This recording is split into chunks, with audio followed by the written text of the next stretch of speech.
Olá, eu sou o professor Rafael, sou formado em pedagogia, faço mestrado em educação e hoje nós vamos falar sobre surdez. Espero que você esteja acompanhando essa aula num momento mais calmo e espero também que todo esse conteúdo aqui te ajude nas suas aulas aí via AVA.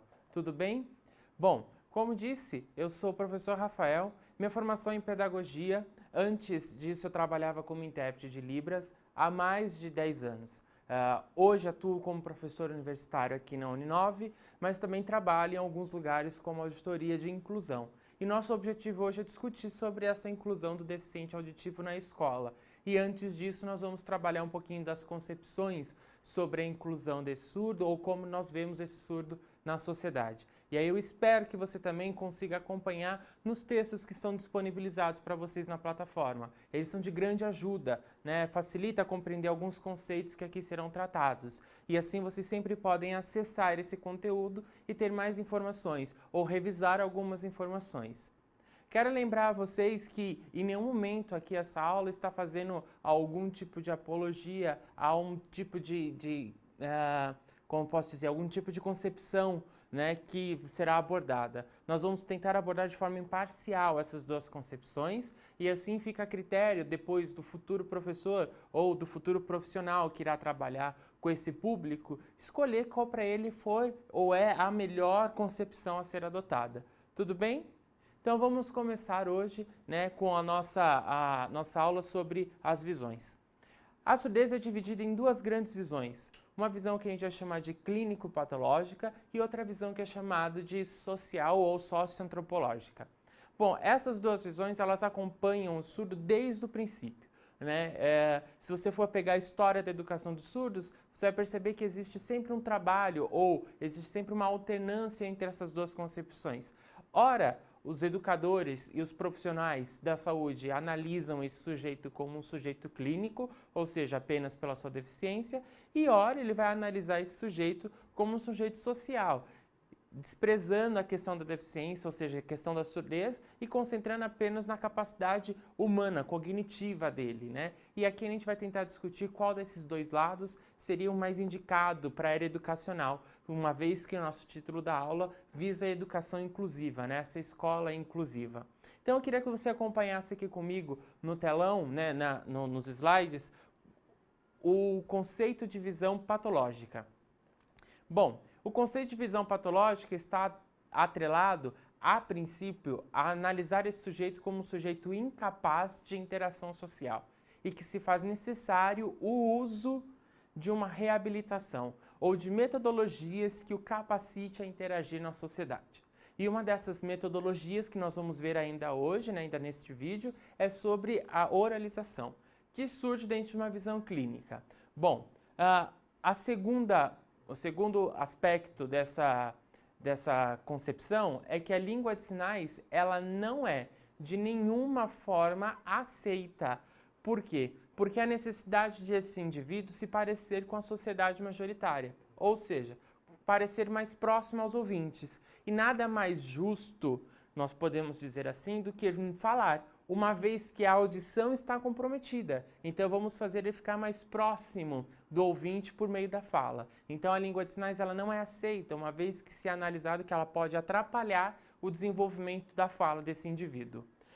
Esse indivíduo é tratado como um deficiente, né? Não tratado como sujeito. Então nosso objetivo sempre com ele é analisar a sua deficiência. Pouco me importa se esse indivíduo possui uma língua e precisa, de certa forma, utilizá-la para se comunicar na sociedade. O que é mais importante para nós é que ele seja desenvolvido por meio da sua deficiência, a oralização. E assim eu consigo sanar, de alguma forma, essa debilidade social que ele tem.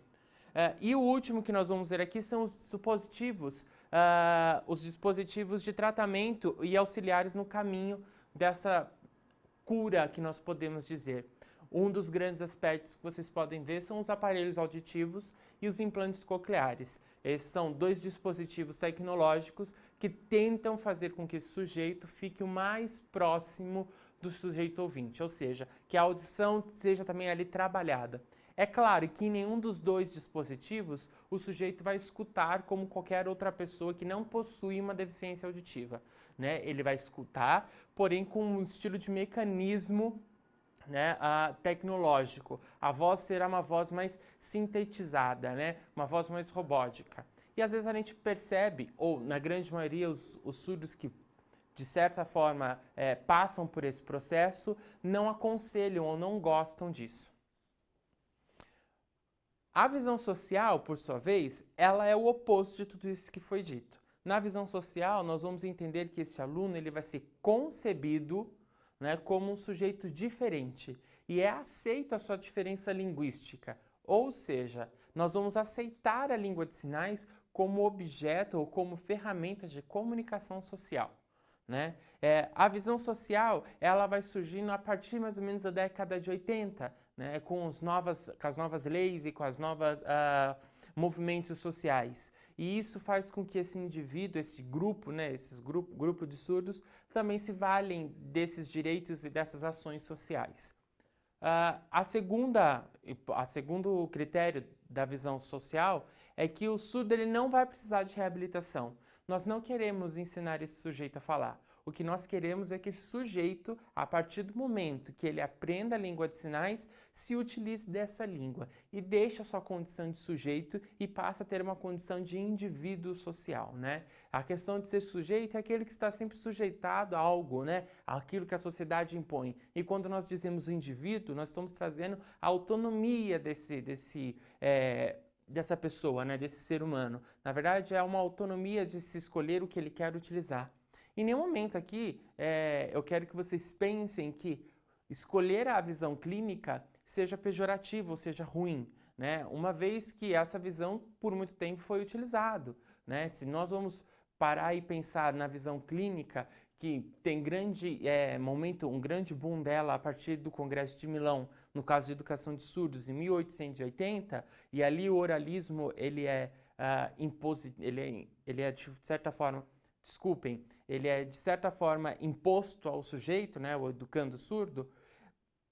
Os surdos que vieram pós esse processo, que já estavam estabelecidos, aprenderam e estudaram, e hoje, por mais que você for analisar que essa parte do oralismo acabe por volta de 1980 até 1990, surdos desta época, desta década, que hoje devem ter seus 40, 50 anos, são surdos que aprenderam, estudaram, né? E de certa forma essa metodologia foi eficaz.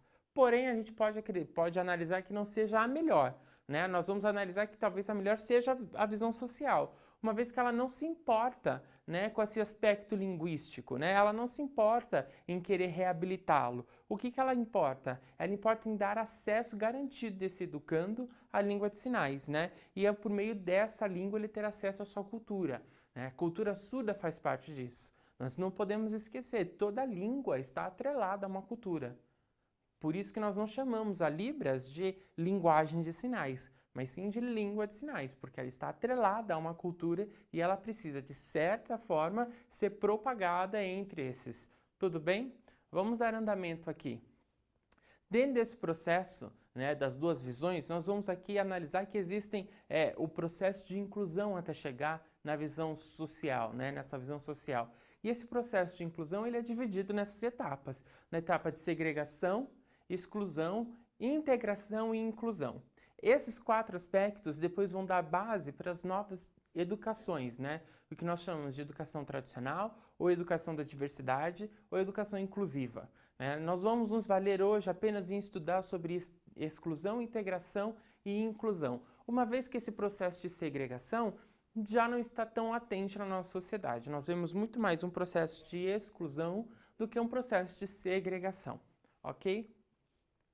Bom, quais são as correntes que existem dentro da educação de surdos? Existem 3 correntes. Elas são a corrente tradicional, a corrente da diversidade e a corrente inclusiva.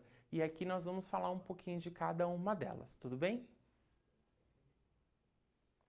Bom, a educação tradicional, perante a educação de surdos, claro, nós vamos fazer esse paralelo, né?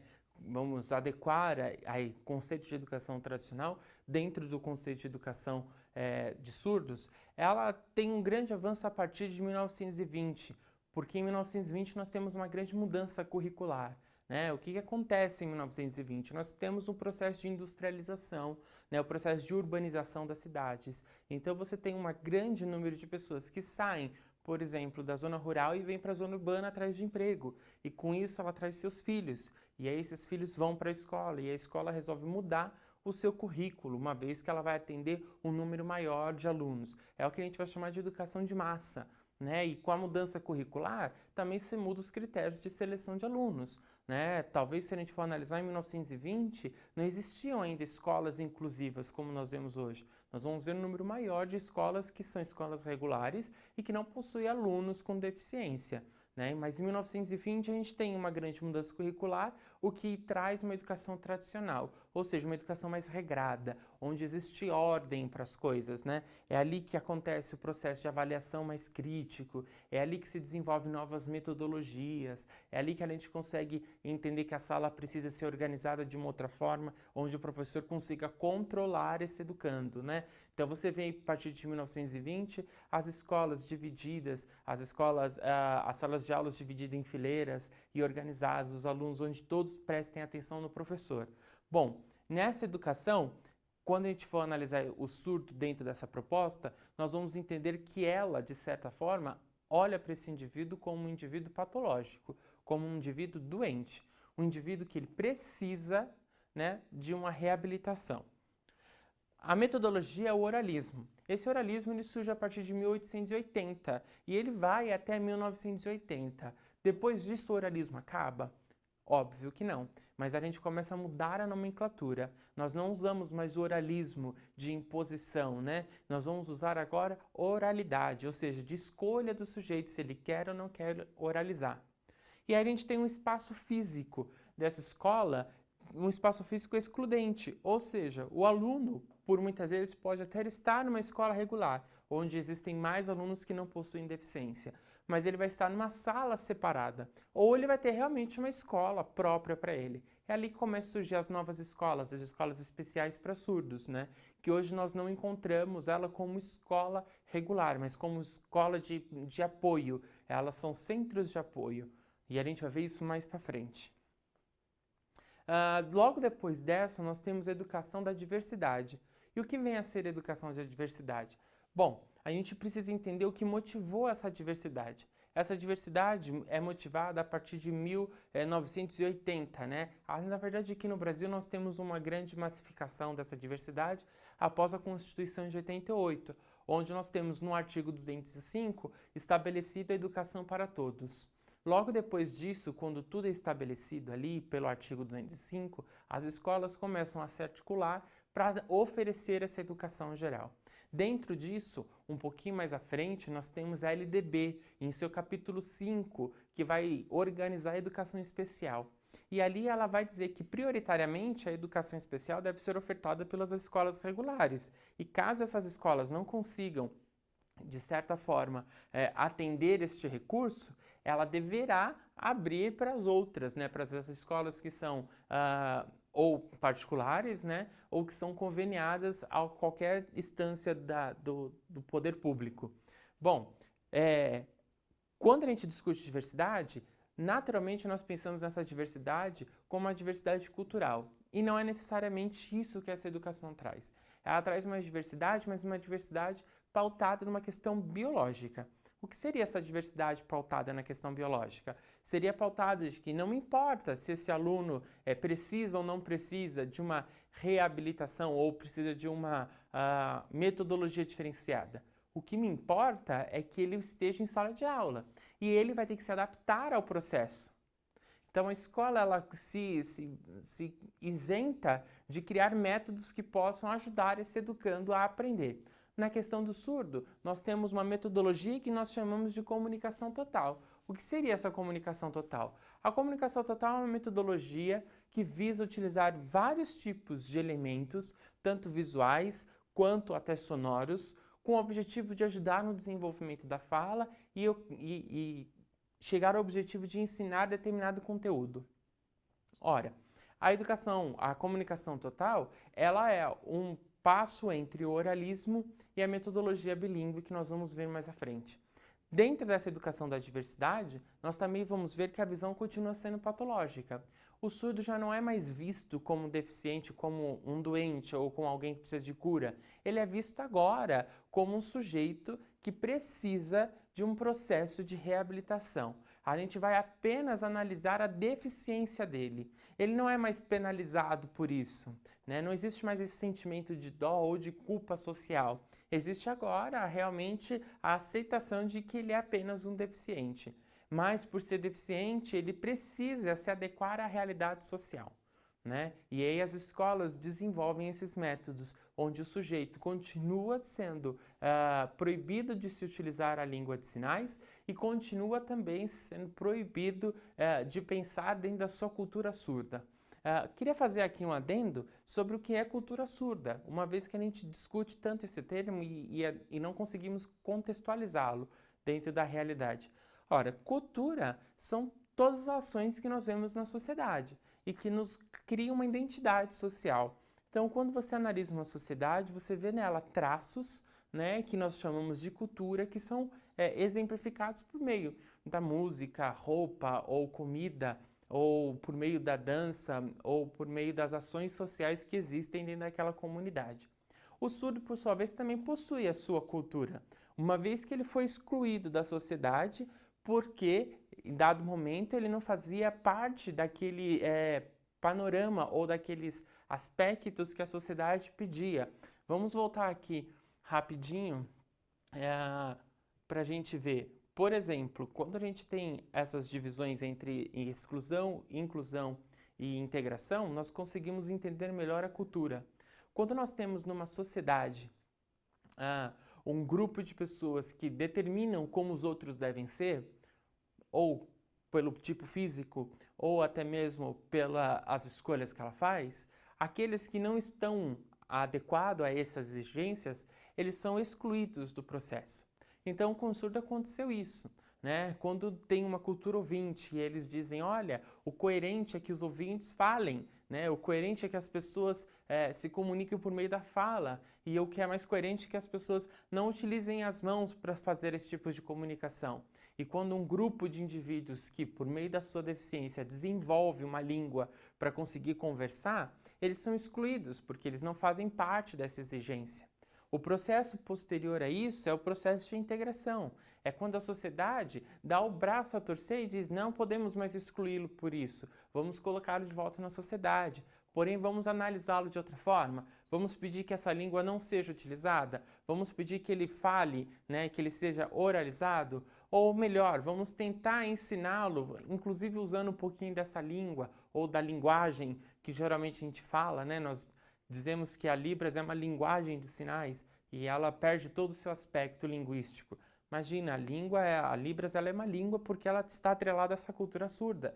Esses surdos, quando foram excluídos, eles viviam em comunidade e aí eles desenvolveram uma série de costumes, né, e rotinas que fazem parte da sua comunidade. Uma das grandes rotinas, uma das grandes aspectos culturais do surdo é que toda a língua dele é visual. Né? A gente não tem nenhum traço da língua de sinais, nenhum traço da língua oral influenciando ela. Ela é pura e exclusivamente criada por meio desse mecanismo motor e visual.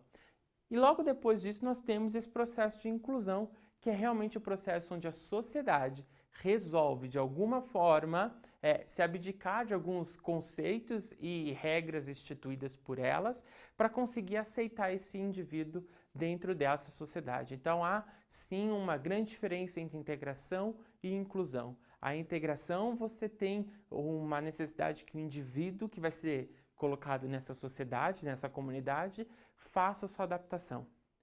Já na inclusão é a sociedade que vai se adaptar para receber esse indivíduo. Vamos voltar lá onde nós estávamos, na educação da diversidade. Bom, a educação da diversidade, ela continua tendo uma visão patológica, uma vez que ela não se importa com a cultura que esse sujeito traz. Ela está se importando muito mais com a ideia de que esse sujeito é um deficiente, né? E ele apenas vai estar ali na sala cumprindo o papel legal que a Constituição o obrigou a fazer. A metodologia é aquela que a gente tinha dito que é a comunicação total. E uma vez que essa comunicação total também não se vale de utilizar-se a língua de sinais, né? Essa comunicação total ela se vale de utilizar outros mecanismos, como vídeos, desenhos e às vezes música para tentar conseguir interagir com esse educando, ensinar esse educando. E o espaço físico é um espaço integrador. Por que um espaço integrador? Porque neste momento o surdo já está na sala regular com os demais, com as pessoas que não possuem deficiência auditiva, né? A gente costuma dizer, tem um surdo e um normal. Dentro da sociedade não existe normalidade, né? Existem pessoas e as pessoas possuem padrões iguais e padrões diferentes, ou seja, costumes que são iguais. E por isso que nós nos aglomeramos em grupos, né? Então, a gente vê dentro da sala de aula um número de pessoas que não possuem deficiência, não que sejam normais, eles não possuem só a deficiência e surdos, né? Pessoas que possuem uma deficiência auditiva. E por meio dessa deficiência, ele constitui uma nova visão de mundo, e aí ele constitui uma cultura nova. Porém, ele não é respeitado por isso. Porém, ele vai continuar sendo tratado, ou ele vai continuar sendo considerado um sujeito que não precisa de uma metodologia específica. Um sujeito que necessita apenas ter o seu lugar garantido na escola. Se ele tiver a matrícula dele garantida, está feita a educação da diversidade e aí a gente consegue cumprir o que a Constituição de 88, no artigo 205, nos manda, né? Dar educação a todos. E a última é a educação inclusiva, né? Essa escola inclusiva que a gente tenta aqui, de certa forma, dialogar e conversar e que tanto vocês escutam e leem, né, dentro desse processo. Bom, a educação inclusiva aqui no Brasil, a gente pode ter um grande avanço dela a partir de 2004.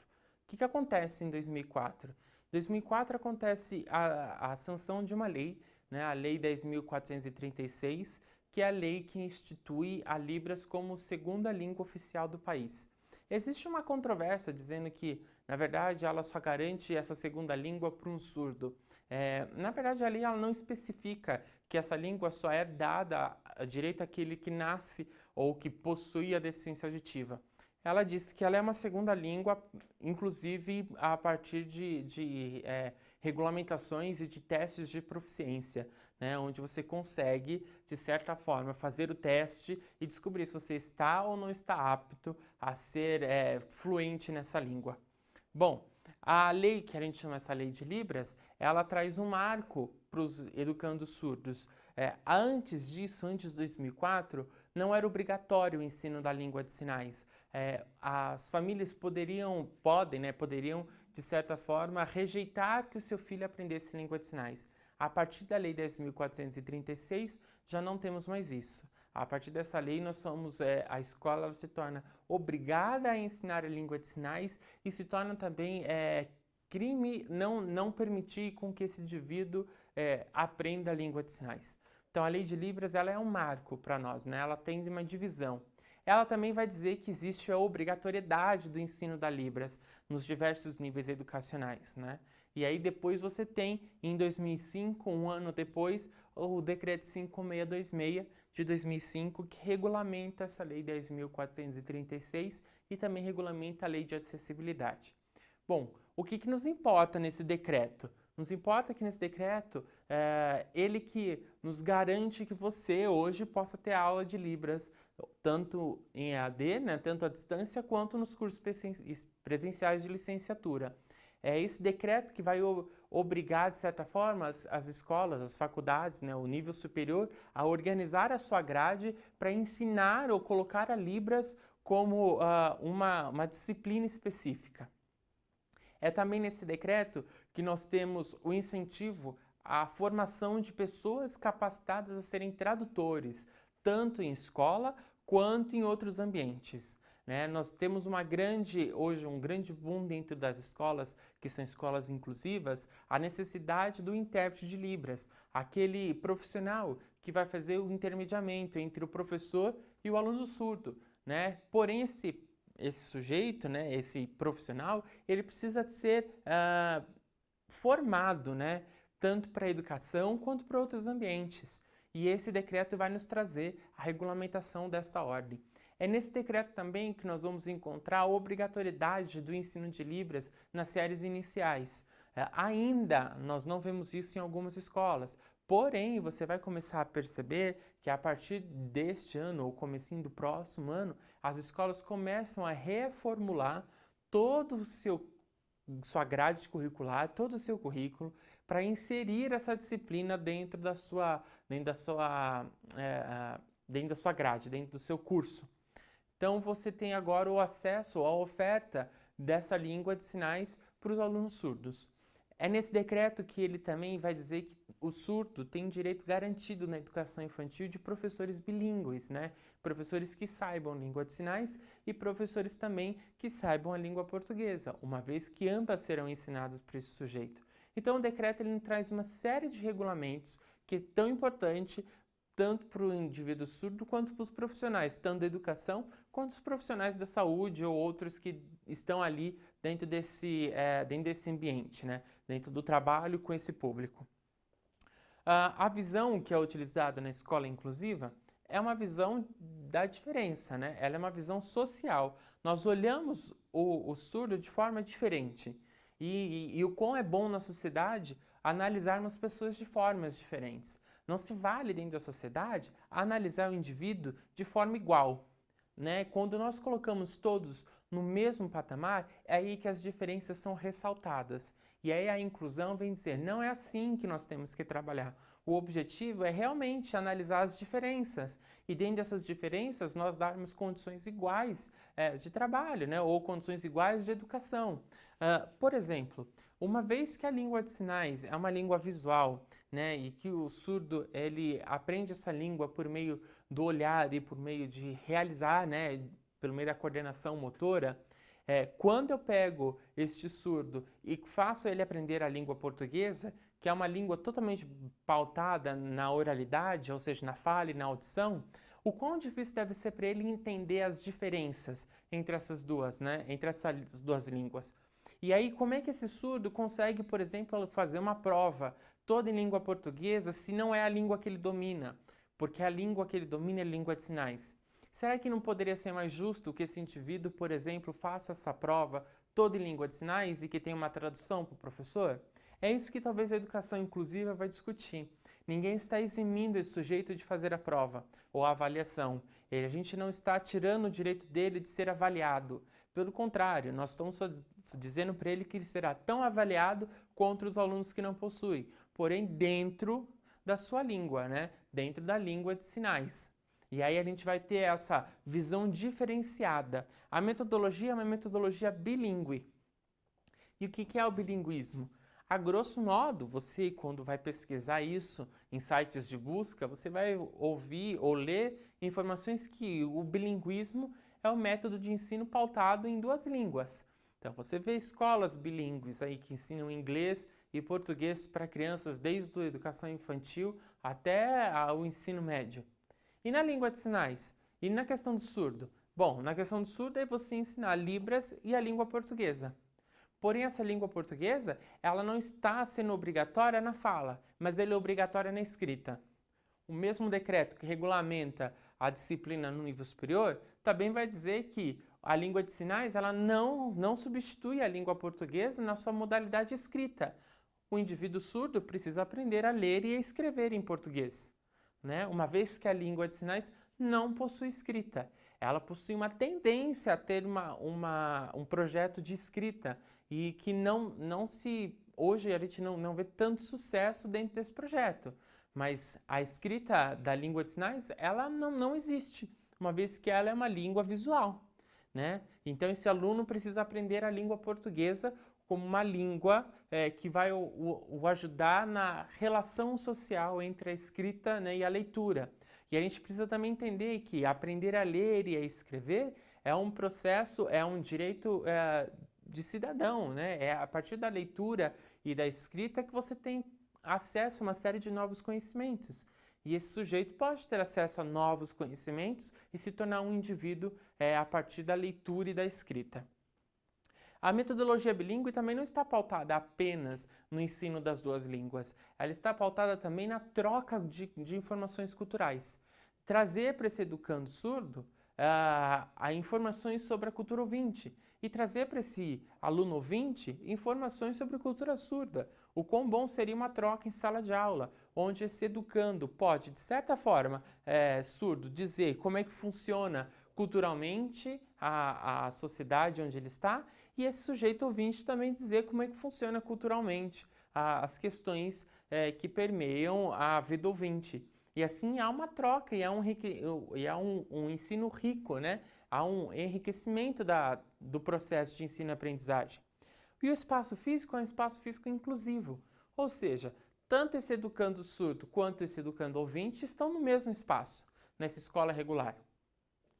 Como é que faz para isso dar certo? Essa é a visão aqui, essa é a visão da nossa escola inclusiva. É a escola onde você tem um professor que esteja ali apto a atender ambos. Ali você tem uma escola onde você tem talvez um intérprete que vai fazer a mediação, porque nem todos os professores dominam língua de sinais e nem é essa a proposta, por exemplo, da disciplina, que vocês saiam dominando essa língua, sendo estritamente fluentes nessa língua. Não temos tempo hábil para isso. Vocês aqui têm um conhecimento dessa língua e, na verdade, a motivação de se buscar novos cursos, né? De se aperfeiçoar nessa língua. Mas existem professores que não vão fazer isso.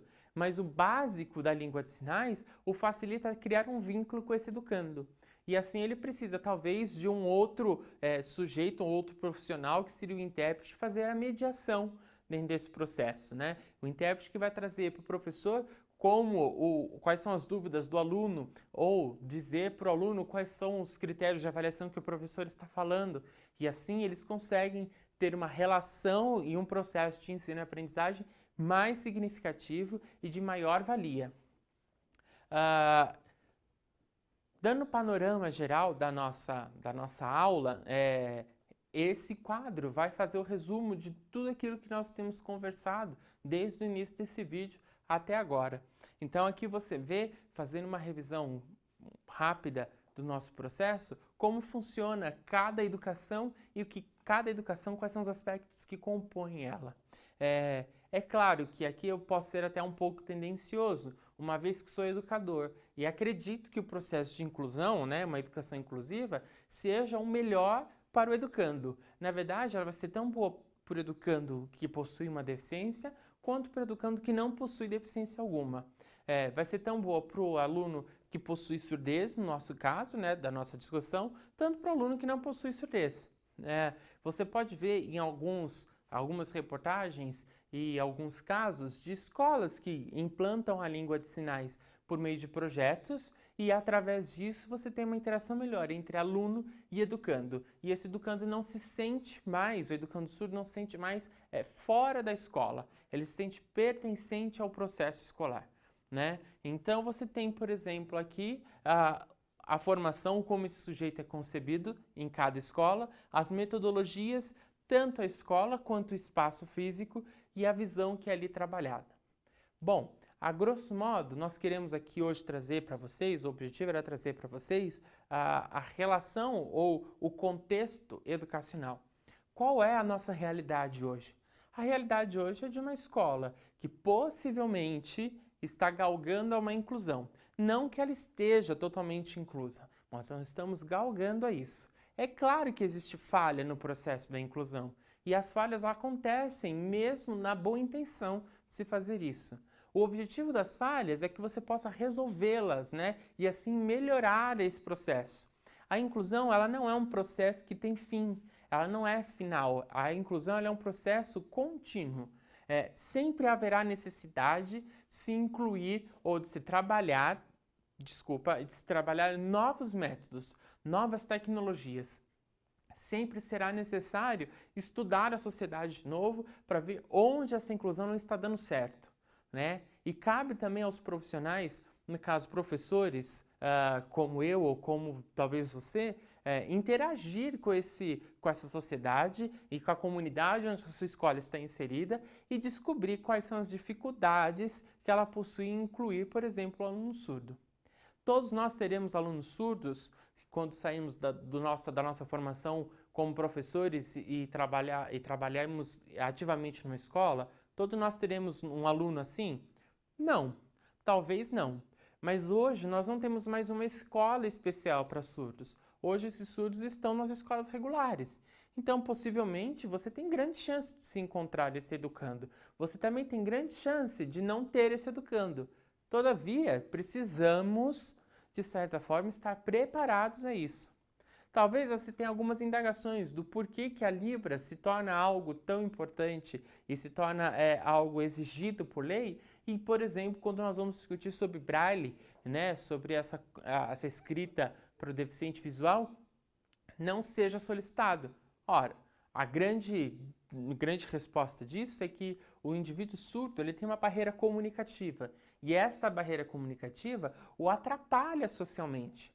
Quando você analisa o deficiente visual, ele não possui uma barreira comunicativa, ele possui, o máximo que ele vai ter ali é uma barreira de locomoção, né? Ele consegue interagir socialmente com as pessoas, ele não precisa ter outra língua para isso.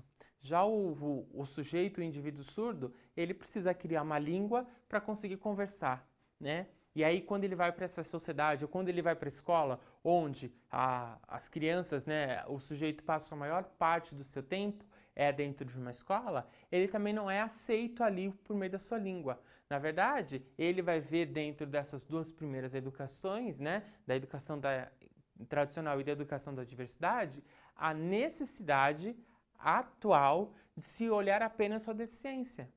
Eles não estão preocupados, esse sujeito vai entender que as pessoas não estão preocupadas se ele está atendendo ou não está entendendo determinado conteúdo de disciplina. Ele vai começar a perceber que, na verdade, as pessoas estão mais preocupadas se a deficiência dele está ou não está atrapalhando o colega que é ouvinte. Né? Essas duas primeiras educações, elas trazem um sentimento para esse educando surdo, um sentimento de não pertencente à sociedade, né? Então, ele pode se sentir parte da sociedade, mas não pode se sentir pertencente a ela, porque essa sociedade não está a par da língua dele ou aberta a conversar com ele e entender melhor.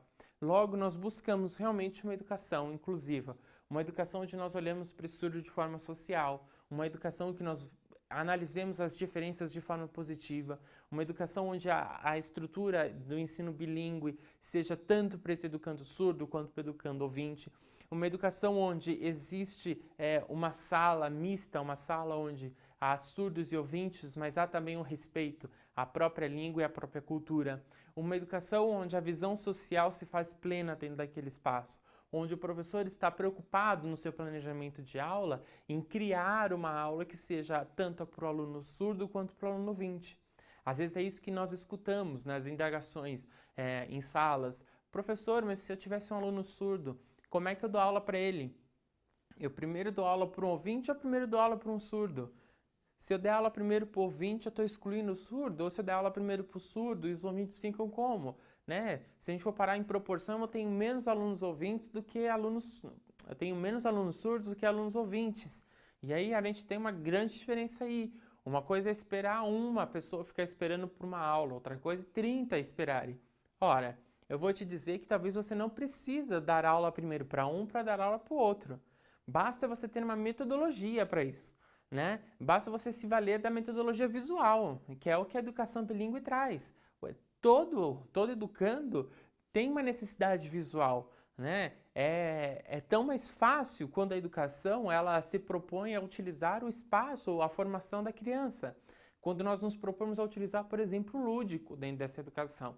O lúdico faz parte disso. E quando nós vamos ensinar o aluno surdo, nós esquecemos que, além dele ser um indivíduo que tem uma deficiência, ele também é uma criança ou ele também é um adolescente. E como qualquer outro, ele também possui os mesmos aspectos, né? Uma criança surda não deixa de ser criança porque é surda. Na verdade, nós só olhamos para a deficiência dela. E talvez isso dificulte a fazer uma aula que seja uma aula inclusiva. Talvez você acredite que porque ela é surda, ela precisa de uma metodologia muito especial. E às vezes não. Às vezes apenas conhecer a língua de sinais. E às vezes também, utilizando uma metodologia visual, você atinge o seu objetivo. E assim você consegue dar aula ao mesmo tempo para essas duas culturas, né? Se você tiver uma escola onde você tem um apoio dos seus colegas, ou às vezes onde você realmente se motive a isso, você consegue, de certa forma, fazer com que essa proposta de inclusão siga em frente, ela dê andamento. Tudo bem? Bom, nossa aula fica assim hoje, né, falando sobre esses aspectos. Eu espero que você tenha entendido. Eu espero que você continue acessando a plataforma, lendo os seus textos, né, grifando e elaborando dúvidas, que é por meio delas que a aprendizagem acontece. Nós vamos nos encontrar talvez mais breve, ou talvez não nos encontremos, mas eu espero que realmente essa aula tenha servido para você para esclarecer algumas dificuldades, dúvidas ou apenas para motivá-lo a realmente ser um bom profissional, tanto professor como qualquer outro que vai interagir com pessoas surdas. Até um próximo encontro!